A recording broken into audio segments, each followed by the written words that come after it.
Hello and welcome to Gearhead 704. I'm Matt, and today we are talking about a topic we talked about on the channel a few times before, but with a different car. That's right, we're covering everything wrong with this car right behind me here, which is known as Peaches. This is a car that's been on the channel a lot before. In fact, you may remember it from... So behind me is Peaches, and I came to pick up the keys. Or from my top 10 facts that you need to know about the Ford Mustang FOXBODY SSP. Or in fact from, we believe that the girls won. We think you won. We're gonna check the tape. That's right, it's definitely been on the channel before, but one thing we actually haven't done is we really haven't talked about the full story of this car and where it's headed. Now, if you caught the last video Matt and I covered, Matt is the co-owner of Fox Mustang Restoration here, which is where I'm at, also the owner of this car. Co-owner as well, because Jen owns it. But Matt and I covered everything we wanted to do on the channel in 2021. And one of the things we did talk about potentially was this car. Matt's got some big plans for this original SSP. I guess it's not all original. Actually, it's not all original. He's done a lot of work to it. And we're gonna cover that as well as everything wrong with it and what his plans are for it. We're going to cover it in some detail today because it's gonna be here for a while, and yeah, it's gonna be fun. So you get to experience the journey of seeing this car transformed right here on the channel. Let's go ahead and get it up on the lift, which we were not able to do when we covered everything wrong with my truck. If you haven't seen that video, I'll throw one of those cards. If you're into truck content, I do have a little bit of truck content on this channel. But yeah, right now it's kind of dark, dreary outside, raining on me a little bit. So let's go ahead, get the car up on the lift and start talking about what's wrong with it and where Matt is headed with it.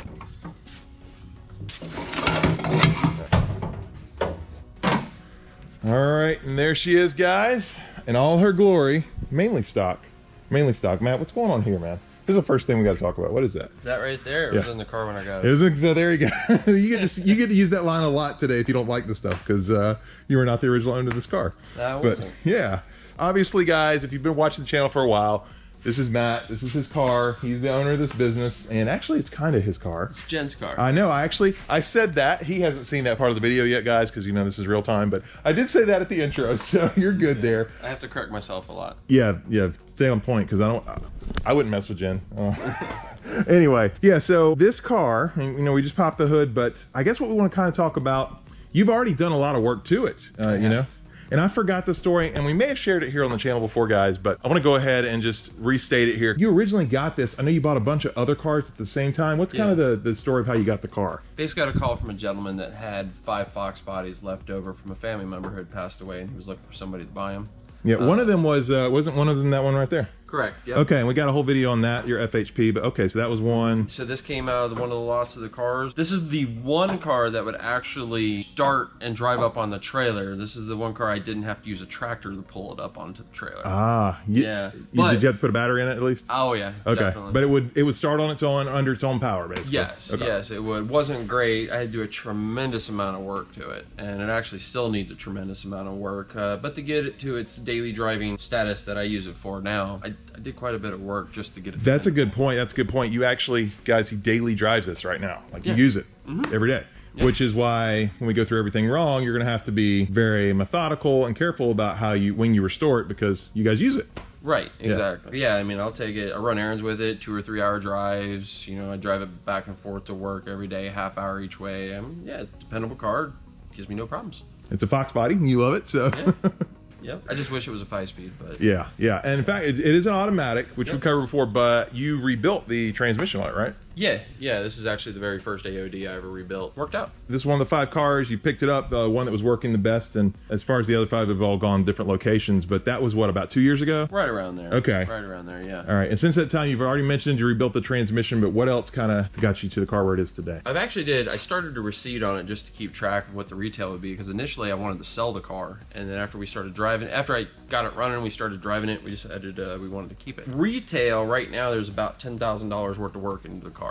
Definitely doesn't look like it, but there's a lot of stuff that's been done. I've replaced the entire AC system. I have rebuilt the AOD transmission. I put a lot of original Ford parts back into the transmission. Are you using new old stock?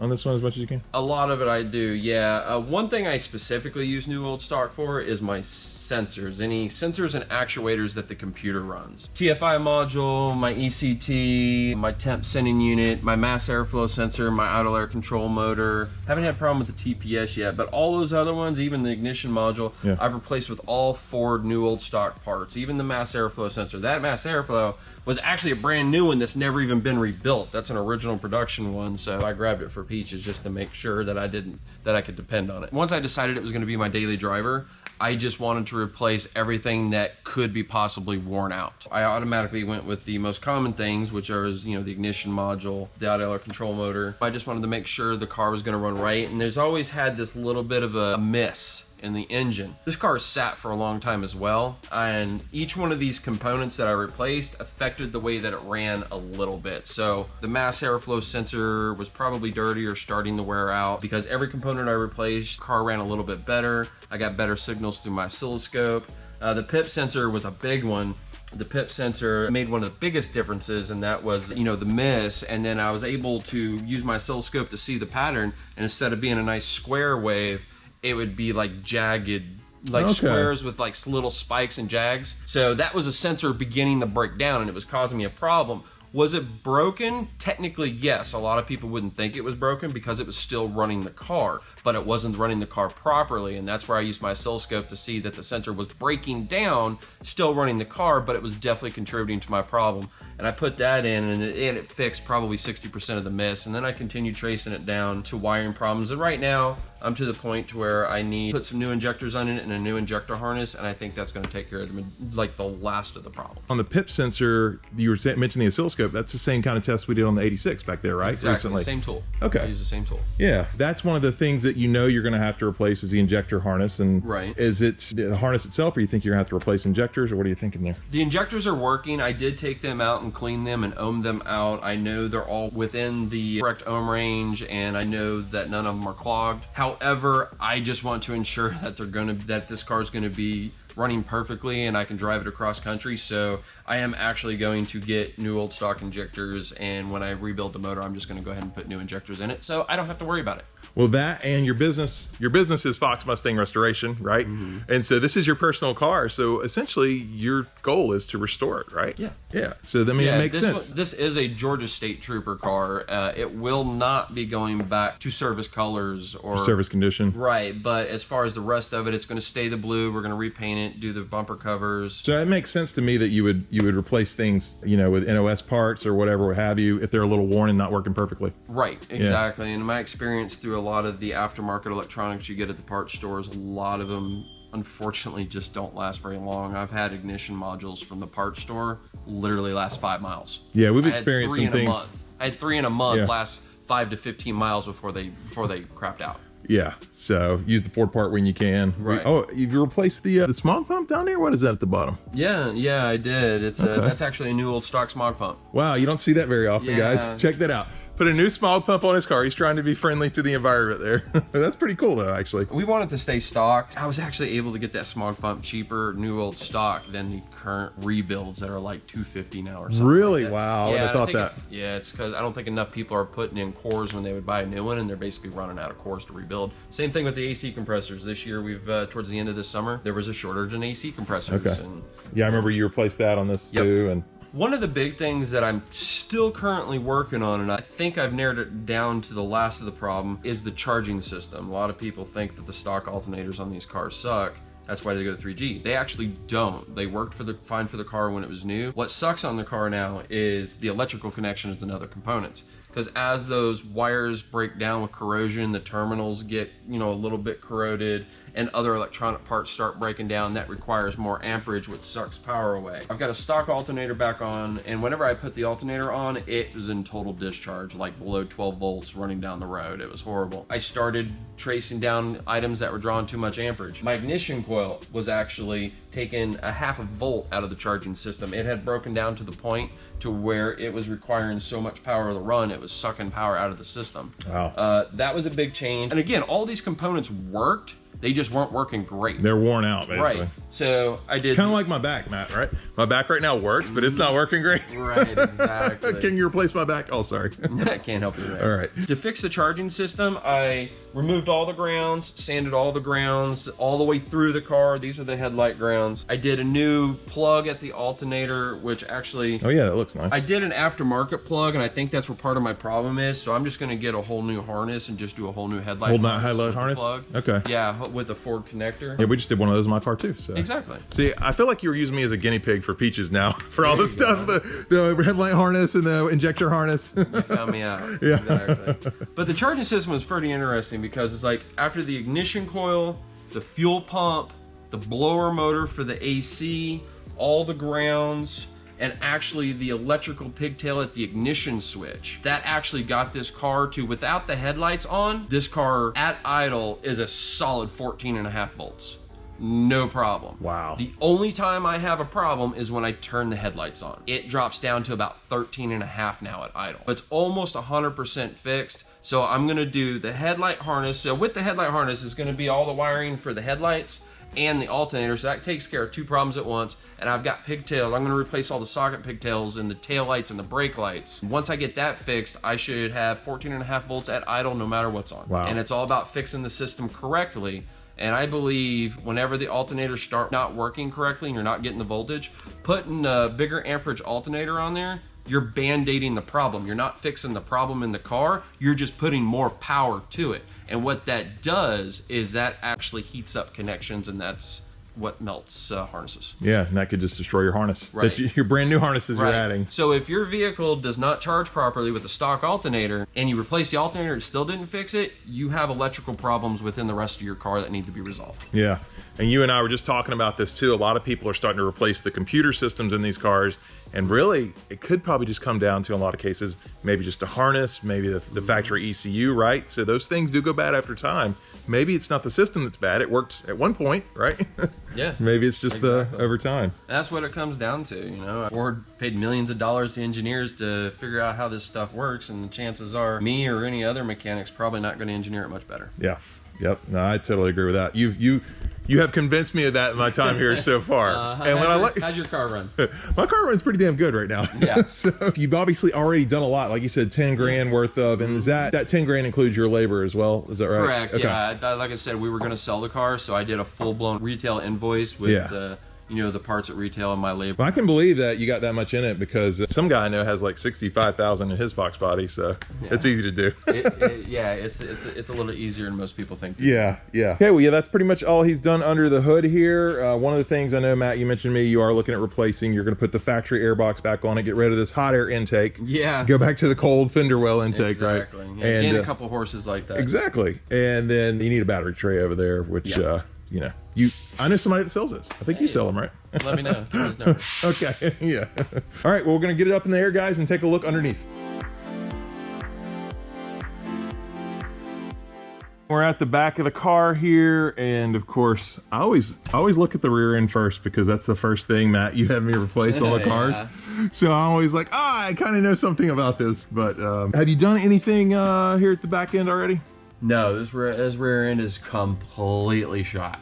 Okay. It's so bad if I'm driving at a low speed and it shifts gears, it goes clunk clunk. And that's the play in the rear end here. You can see it right here. Watch the shaft. Actually, you put the shaft in with the wheel and you can see how much plays in this. See, I can go like that much play and the wheel doesn't move. So that's the amount of play that's in between the pinion and ring gear. So it's one of two things. They're completely worn out, or somebody set this rear end up that didn't know what they were doing and there's way too much space. Way too much backlash. But anyway, that causes a clunk, especially in an automatic. I was gonna say, you have a transmission. clunk, right? Yeah. At a low RPM, or if I'm just like a steady cruise, if it shifts, the slack between the shifts will make the rear end clunk back and forth. But this is gonna be getting fully rebuilt like we did on yours. This is interesting. I'd seen, is this tag normally there? Or? Yeah, that's a stock tag. That usually tells you like what gear's in it and what rear end it is. Huh. See, So maybe it's never been rebuilt. Yeah, I would say it probably hasn't. See, 8.8 for the 8-point rear. I'm not sure what this stuff, not sure what that is, but right there it says 273. Oh, how neat is that? Yep, which is what this rear end gear is. So is that what it's getting again? Yeah, I believe so. I think that's what Jen's wanting in there. Okay. Yep. Yeah, we're gonna talk to her in a little bit, but Yeah. still same original gas Stock tank. tailpipes, 2 1/4 inch stock tailpipes. Oh wow. No, I completely kind of the same thing we did on Scarlet. New tank, new fuel. This got a new old stock fuel pump. Got the fuel filter, the sending unit, just to make sure everything was working correctly. Okay. Yeah, got the new shocks in the rear. I did rear brakes. I need to do new rear brake lines. Oh, you did put new shocks on it. All right. Yeah, new shocks. I did front springs, but I didn't have the rear springs at the time. But I do have to still put in rear springs in here. Okay. Which actually makes a huge difference, even with the new shocks going over speed bumps. Yeah. The back end still bottoms out because the springs are completely worn out, even with new shocks. Huh. Any chance of lowering springs coming on this car?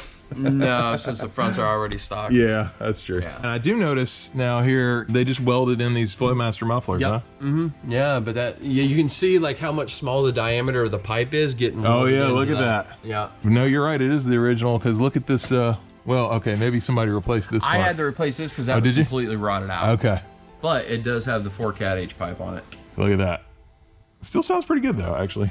Yeah, she's got some exhaust leaks. I mean, I need to do exhaust. I will be doing a whole new exhaust whenever we pull the motor. Yeah, you can definitely hear the exhaust leak. Yeah. I am going to adjust the rear brakes because it's been about a year since I've done the brakes, and I've noticed my brake pedals starting to get a little low. So, you know, you're supposed to adjust these brakes, I want to say every like 8 to 10,000 miles. You at least want to have them checked. I think it's usually like on an oil change interval, like every 3 oil changes or something like that. Yeah, with drum brakes, you need to go back in and adjust them. Depending on how much you drive it, probably every 10,000 miles. Okay. And you will notice a difference. When you readjust it, your pedal will come back up. So with the exhaust leak, are you planning on just patching the leaks, taking it to exhaust shop, or putting a whole new exhaust on it, or what are you thinking there? I'll be putting a whole new exhaust on it. Okay. Yeah, and I'm pretty sure I need to pull the motor to do all the gaskets, so I'm really thinking I might just have Adam rebuild the motor. If you already got it out. Just to be safe, I've already rebuilt the transmission. I'm rebuilding the rear end. That's what. Might as well finish. And how much mileage does the car have on it? Do you recall? I don't remember. Okay. It's up around 200,000. Okay, yeah, it's a lot of miles on that engine. So Yeah, I'm sure it'd probably take him only a week or 2 to get a 302 rebuilt, depending on his workload. But well, he's got to finish mine first. We got to. Yeah. Actually, I got to finish the car first. But we're talking about Adam at Canapolis Engines, guys. He's the person that we use for all of our engine builds. He does great work. So Unfortunately, this one probably won't be going to the dyno though. no, it'd be fun to see what a stock 302 Oh, that's makes. a good point. Yeah. We could do a baseline. Yeah, there you go. But what And kind? Everybody can laugh. What kind of exhaust are you going to go back with? Are you going to still go back with stock H-pipe or? Probably not. I probably will go back with a catalytic converter H-pipe though, just because I don't like my car to smell like raw gas. Yeah. So maybe a high flow cap. Yeah. Oh yeah, absolutely. Okay. Yeah, we'd be looking at high flow cab. I mean, we do the whole thing: headers, H-pipe, downpipe, Flowmasters for sure. I always do Flowmasters. Yeah. And then I know Jen likes it. That sound a little bit rowdy too. So. Yeah.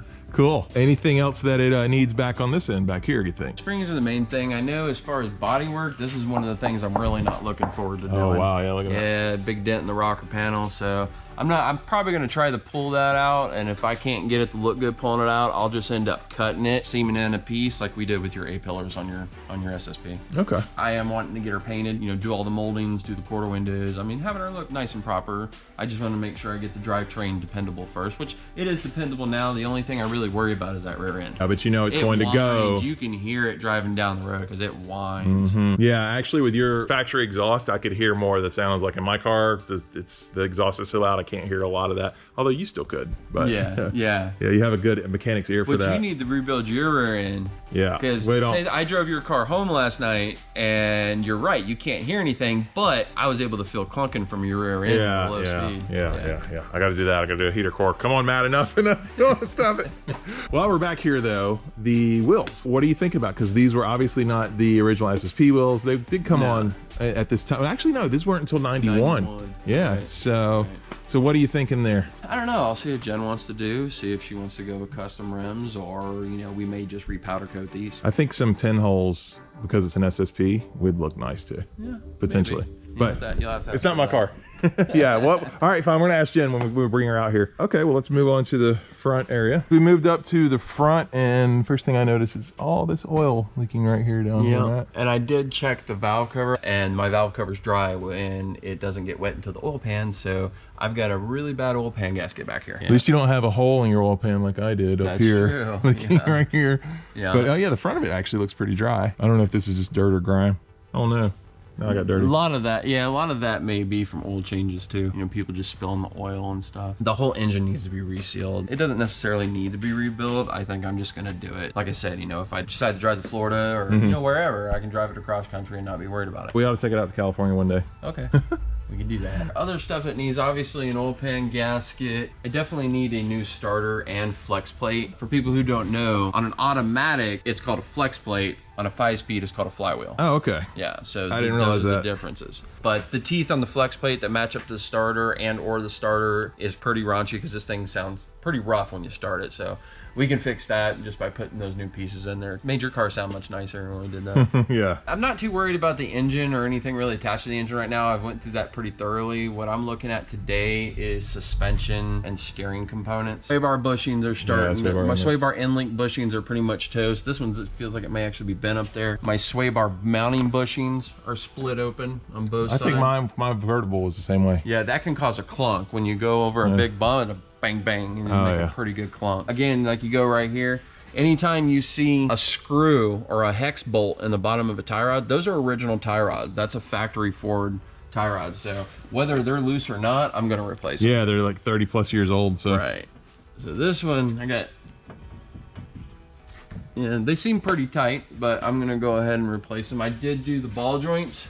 However, I need to do this ball joint. Yeah, I need to do this ball joint over again. I didn't realize it, but when I initially did them, my grease gun ran out of grease right when I did this one. It probably got a half a pump in that one, and then there was no grease in it. So after a little while, my steering started binding, and then I realized that no grease got in there. So I'll actually be replacing that one because it didn't get greased properly. Got new springs, new struts. the steering rack's pretty good. Steering rack seems pretty good. Yeah, the steering seems pretty tight. It just got old components that I'm just gonna go ahead and replace. The rear end bushings were pretty toasted. I'm gonna go ahead and do the front control arms too. And you'll just replace the bushings in them? Yeah, we'll be doing some control arm bushings. You're gonna go with polyurethane, right? Oh yeah, you know I'll put that everywhere. It has been in a front end accident. It's an SSP. They're really, really rough with them. So when I paint them, depending on how bad the front rails are, I may have to do some work to the front rails. When you did the front brakes, I'm assuming when you did the rears? Actually, I did not. Did you not? Okay. No, they were looking okay at the time, but they are actually now worn out. Okay. You can see this one's fairly smooth, but if you put your finger on there, on that outer edge, there's a big lip right there. Oh yeah, I can feel that. That's what happens whenever brake pads are put on and the rotors aren't turned. Okay. If that happens 2 or 3 times, you'll actually wear a groove into the rotor. You're gonna need new rotors and pads. Yeah, if you look, this rotor has been metal to metal before. You can see a groove right there and a groove right there that's kind of been polished out. So this side has actually had metal to metal that ate up the rotor, and instead of replacing or turning the rotor, they just slapped new pads on. Oh wow. I've actually got original Ford new old stock rotors and pads and stuff coming. Oh, so you're gonna do? Yeah, and I'm probably gonna go ahead and rebuild the calipers myself. Calipers are really stupid easy to rebuild, so. Oh, cool. When I do that, we can go over that on the channel. Yeah, actually, some people also wanted us to cover in just a full video, like how to pack the bearings and stuff. So maybe we'll just do a full how-to brake video. Oh yeah. Yeah, I had a lot of people ask for that. Yeah. Because we did it in time lapse on my car, so. Okay, cool. Yeah, we can do that. And as far as the engine, when you go to rebuild it, are you going to pretty much just go all back stock? You mentioned the exhaust, you know, your header's back, but intake, manifold, camshaft, heads, all stock? Pretty much? Yeah, pretty much all stock. All right, so guys, we'll go ahead and comment down below if instead he should put on GT40 heads, intake tubular, and alphabet camshaft, and we all know what you're gonna say. They're gonna let you know, Matt, how they feel about that. Oh, I'm sure. But you know what? It's your car. That's the best part. Well, it's Jen's car. Yeah, that's what it comes down to. Do what you want to your car. Don't let anybody give you any crap about it. Exactly. Well, it's your car. In that case, Matt's got to kick me out of here. But anyway. All right, well, let's get the real person in here. That I guess you're a real person. I'm a real person. But let's get the actual person that loves this car the most on here and let her talk about it. Guys, unfortunately, I need to stop the video here because there's a lot more to this story, which you are going to hear about in part 2. And I didn't want to make like a 35, 40-minute long video. So stay tuned. Next upload will be coming soon. I upload 2 times a week, every Sunday and Wednesday. But yeah, I'm gonna have to end it here just because of that. And there's a lot more to come in this story, so definitely stick around. Do remember though, we still have the sale going on the Gearhead 704 stickers. You can get those at ultrafox.com, or it will be a link down in the description below. And yeah, that's pretty much it. So stay tuned. Like I said, a lot more coming on Peaches. If you enjoyed this video, please hit the like button. If you're stopping in for the first time, please subscribe, because I do upload 2 times a week, as I just told you. And we'll see you here next time on Gearhead 704.